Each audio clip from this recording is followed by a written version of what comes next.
বহুল প্রতীক্ষিত সেই খুলনা বাগেরহাট ৬০ গম্বুজ মসজিদ এলাকায় এসেছি আলহামদুলিল্লাহ। আসলে না দেখলে বোঝাই যায় না এর আশপাশটা কতটা সুসজ্জিত, যেখানে হযরতে খাজা খানজাহান আলী রহমতুল্লাহ আলাইহি এসেছেন। এই সেই ঐতিহাসিক ৬০ গম্বুজ মসজিদ আমাদের এই সামনে রয়েছে।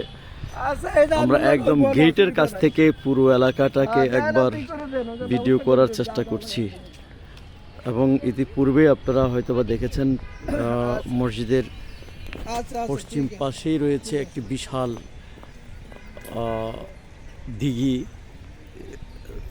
জলাশয়। জানি না সেটার ইতিহাস। তো অনেক মানুষ, অনেক পর্যটক এখানে আসছেন।